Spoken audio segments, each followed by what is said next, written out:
Today's number is 52.5. That is, in percentages, the reduction in hallucinated claims on high stakes legal, medical, and financial prompts, produced by the new default ChatGPT model that quietly replaced the old one yesterday afternoon. That's all per OpenAI's own internal evaluations and published in their release notes. 52.5%. Hang on to that number for a moment. We'll get into it in today's lead. Well, it's Wednesday. Happy hump day. We're almost halfway home. If you opened ChatGPT yesterday, you used a different model than the one you used on Friday. You almost certainly did not notice.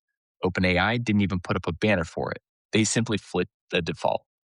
The brain inside ChatGPT for free users is now GPT 5.5 Instant. Yesterday, that was your default tool. Today, we read what actually changed.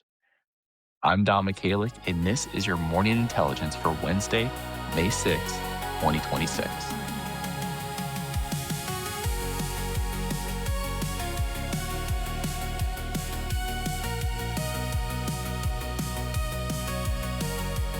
All right, here's what we've got today in today's preview. In the lead, OpenAI swapped the model behind your free ChatGPT yesterday. The number is 52.5% fewer hallucinations on things like legal, medical, and financial prompting. We unpack what's real, what OpenAI's own evaluation says, and what to do about it this morning. In the rundown, two consumer recognized fintech brands, Coinbase and PayPal, announced AI driven layoffs in the same 24-hour window. Anthropic put Jamie Dimon on stage with Dario Mode and launched 10 financial services agents. And the Commerce Department signed pre deployment AI testing agreements with Google DeepMind, Microsoft, and XAI. In today's Deep Cut, a peer reviewed paper in the journal called Nature, 400,000 AI responses analyzed in one finding. The friendlier your AI is, the more often it's going to lie to you. 40% more often, in fact. And we close today with the most embarrassing footnote ever published in an OpenAI release note. Let's go ahead and get into it. All right, let's start with our lead story today. Yesterday afternoon, OpenAI silently swapped the default ChatGPT model. Every free user got GPT 5.5 Instant in place of GPT 5.3 Instant. No banner, no email, no admin notice. For TechCrunch, Axios Decrypt, 9 to 5 Mac, and Yahoo Tech, they all covered this one yesterday. The headline number per OpenAI's own release notes is this, and I want to flag it because we always flag when a model number is the company's own evaluation. The new default produces 52.5% fewer hallucination claims on high stakes prompts in law, medicine, and finance. Very, very, very precise areas where these tools often hallucinate those numbers. And 37.3% fewer inaccurate claims on conversations users had previously flagged as wrong. Memory got an expansion too. Past chats, uploaded files, connected Gmail, Plus and Pro users get this in web first. If you are on a paid plan and you don't like the new default, well, there is a fallback to all of this. Paid users can keep GPT 5.3 Instant selectable for the next 3 months. Free users can't do that. GPT 5.5 Pro is rolling out separately to Pro, Business, and Enterprise plans. And the second OpenAI move hitting your workday today is this: workspace agents. The free trial for the agent layer that plugs ChatGPT into Slack and Salesforce, that expired at midnight. Today is the day of one credit-based pricing. Per credit rates scale with agent complexity, and as of this morning, OpenAI has not published the exact rates. So why does this matter? Well, here's a question for you. If your default tool changes overnight and the company changing it is the only one telling you it's now better, how would you actually know? That's not necessarily hypothetical. Tens of millions of free ChatGPT users opened the same app yesterday and got a different model on the back end with one number to anchor on. And that number came from OpenAI's own internal evaluation. We will know within the next 72 hours whether or not that 52.5% claim holds up under independent prompt evaluations. And I'm sure folks on Reddit and LinkedIn and academic branches across the world will surface it fast if and when they find that it's not actually true. The bottom line here, your default ChatGPT, that changed yesterday. The agent layer running on top of it just got priced. If you have spent the last 6 months perfecting prompts to dodge hallucinations on things like legal, medical, or financial questions, well, today is the day to test whether your workarounds still earn their keep. If you're on a plus or pro plan with OpenAI, you don't like what comes back. The toggle for GPT 5.3 instance stays open for 3 months, and after that, it's gone and it doesn't. All right, let's go ahead and get in today's rundown. In our first story, Bloomberg, CNBC, Fortune, TechCrunch, all of these outlets had this story yesterday. Yesterday morning, Coinbase CEO Brian Armstrong cut approximately 700 jobs, 14% of the company. Framing was specifically about AI.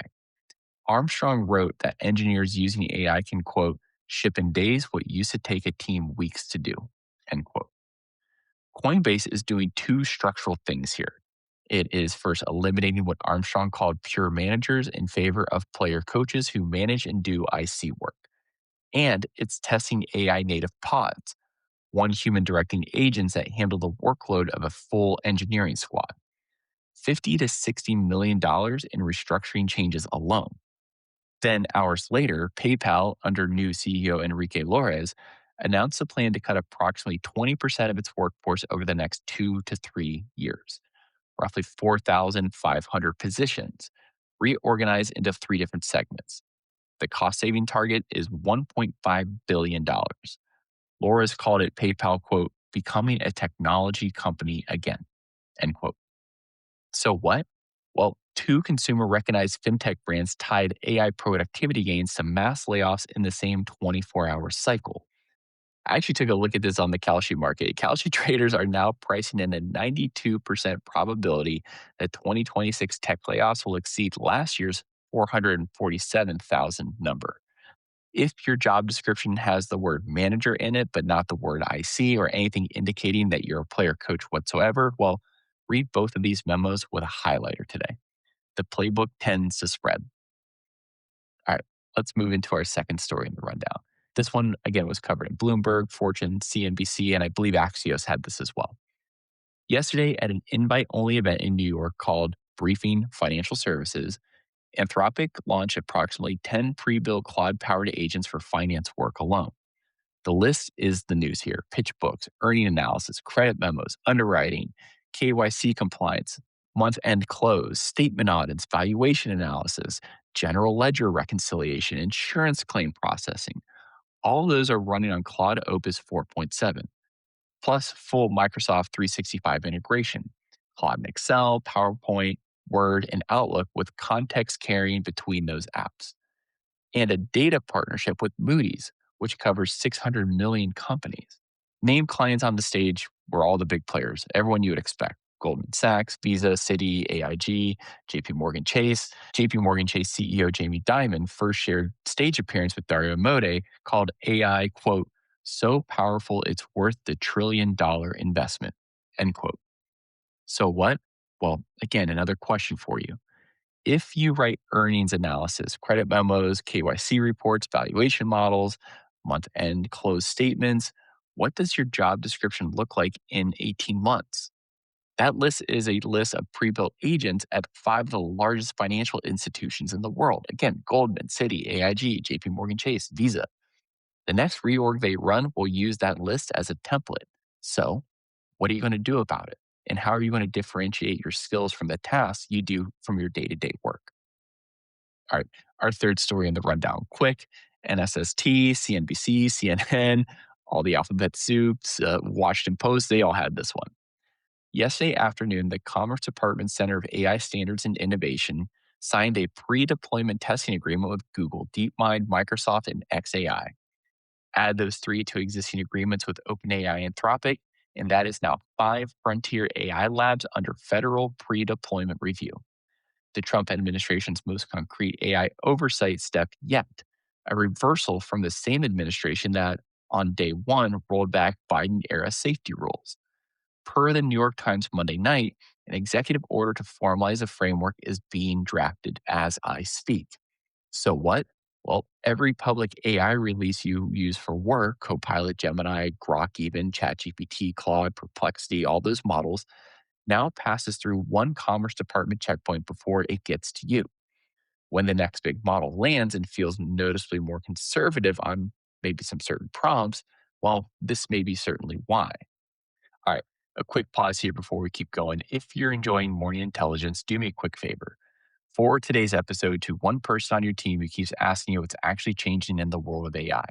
Send it to them in a Slack message, team message, email, send it to them in a LinkedIn DM, text it to them, whatever works for you.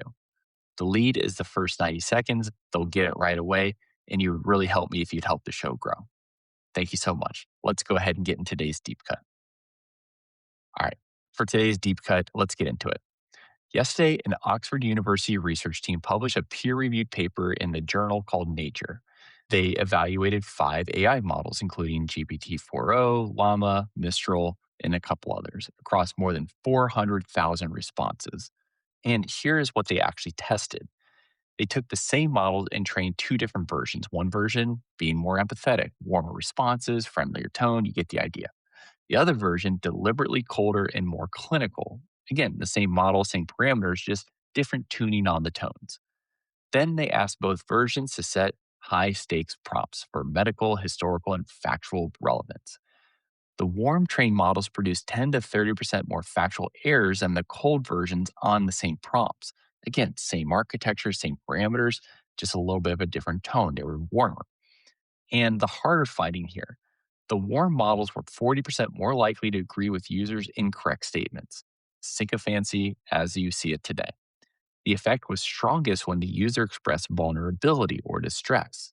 The prompts where someone is genuinely worried about their health, their job, their relationship, whatever it may be. That is where the warm models bent the most toward agreement with the actual end user. The cold train models match original accuracy. So, why is this worth your time? Why am I even bringing it up today? Well, here's a practical move here in one sentence. When the answer actually matters, a medical question, legal question, a number you have going on, and maybe some things you need to pull together for accuracy's sake, drop the friendly preamble. Write the prompt the way you would phrase a test question. Do not ask the model to help you think through it. Instead, ask it to give you the answer directly. The friendlier your AI is, the more often it probably lies to you. That's not a bug, that is a tuning choice by every consumer AI company on the market. It's definitely a part of the fingerprints that they fine tune into these models. So, the takeaway here, if you are using AI to write a thing, you will have the thing.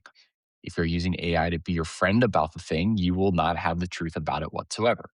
A 40% sycophancy gap on the prompts where you want the most truth is the price for not noticing the difference. All right, some fun stuff here before we sign off today and close with the cleanest piece of corporate self awareness ever buried in an AI release note. Back to GPT 5.5 instant for a moment, the new default model we opened the show with. In OpenAI's own release notes, listed as a feature are the following 2 words, quote, gratuitous emojis. I thought this was hilarious. I took a look at it. I thought it was really funny. Specifically, that the new default has been tuned to cut back on them. 9 to 5 Mac, TechCrunch, and Decrypt all flagged the phrase verbatim, and I had to take a look for myself.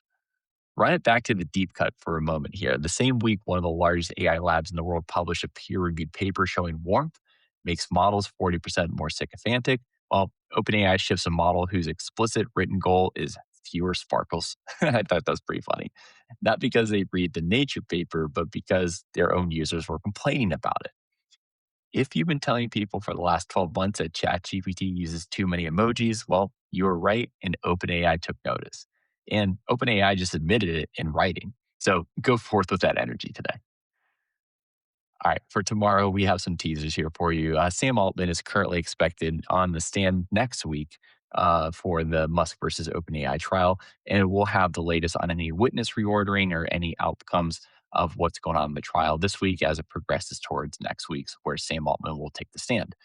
Connecticut may have signed the country's most expansive state AI law overnight, and I'll take a look at it today, and we'll include it in the show if anything substantive is in it.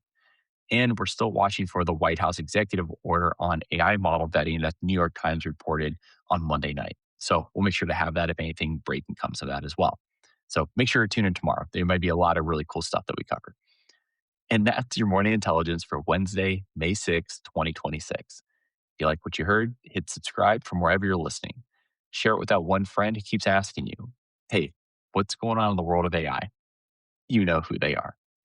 I'm Don Michaeli. Thank you so much for listening and have a great rest of your Wednesday.